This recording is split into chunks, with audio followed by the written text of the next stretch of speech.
You not watching? Huh? Hey, hey, hey, hey, hey, hey, hey, hey, hey, hey, hey, hey. Uno, dos, tres. Uno, dos, tres.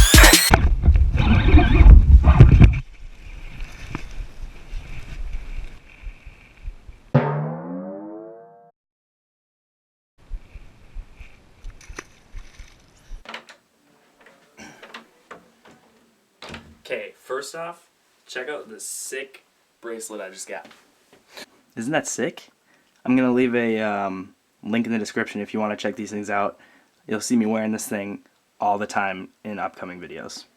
Now, I don't even know where to start with frogs because there's so much to talk about, but I think a starting point is to just do a quick reflection and look at a video that I made a while ago.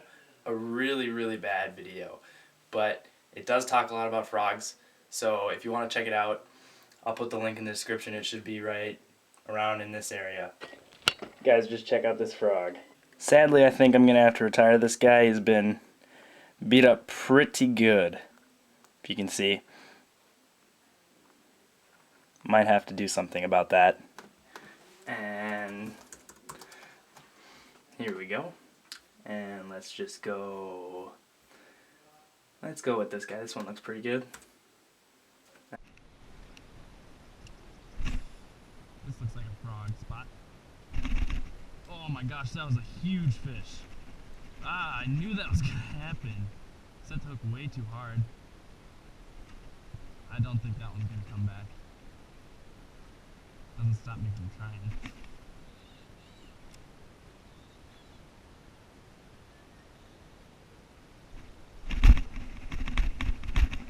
Got it.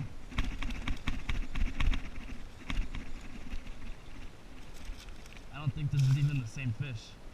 The other one was huge. Nice fish on the Copper's live target frog.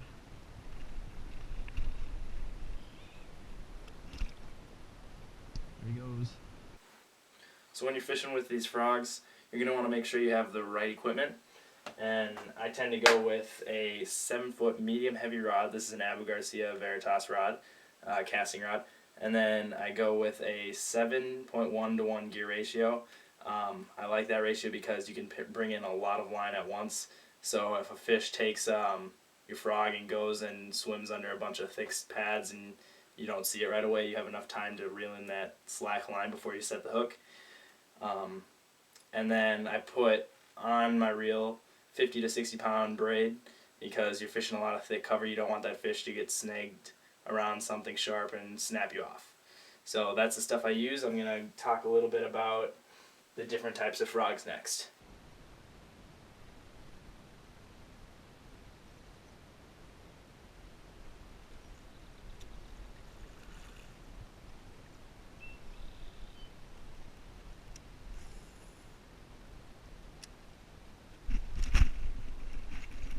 No way.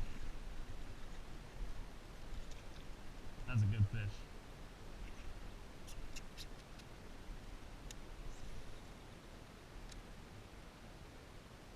What are the chances of him back?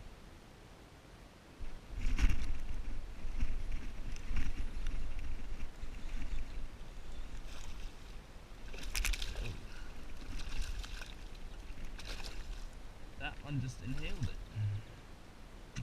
Nice fish. Nice chunky too. Going back. So generally I take my frogs and I put them into two different categories. One is just the normal frog, not really anything special about it. And then the other frog is the popping frog. This one is great for when you're fishing thicker cover. It can really get through any type of cover you're fishing at all, wood or lily pads, any type of brush or cover really. This one I like to throw more in open cover or pockets where it's not as thick. This one does really well if you're pulling it through the pads and all of a sudden there's an opening. If you just let it stop there and then twitch it once, it looks really good. This one as well. They both work really well. I'll get close quick so you can see what they are. So the first frog that I was talking about is the KVD Sexy Frog. This is in leopard frog color, I believe. And as you can hear, It's got a rattle inside of it. A lot of frogs don't come with rattles, but this one does. It's a great deal. I've caught a ton of fish on this thing. The rattle really just helps bass key in. It caters to their senses and can really help if there's a tough bite. The other frog that I was talking about, the popper, this is the River to Sea Foliwa. It's got a really sweet head design where it's got these holes on the sides, and the popper itself creates a lot of bubbles when you're twitching it through the water, but the sides, you can see the indents on the frog, these side holes also create a lot of water that's able to go through that, and that creates a lot of bubbles, and that just helps fish from a distance key in on this bait.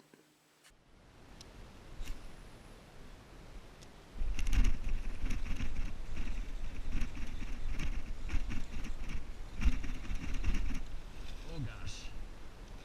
Another nice one. Another pound and a half. I saw him splash right here. There he goes. So the last thing I wanted to talk about before ending this vlog is the different kinds of frogs. I went over the different designs of frogs, but I also wanted to talk about the different types. Really, you have three different categories. You have hollow body frogs like this one, KVD Sexy Frog. You've got soft plastic frogs that you put a different type of hook in, and then you also have your hard body frogs. Each are really good for different types of situations. Soft body is really good when you're fishing a frog that you want to keep moving constantly. The hollow body frog is really great, and so is the hard body frog for fishing slower and working a little bit differently. So each frog's going to give you a different result. You really just have to try them out and see how they fish themselves.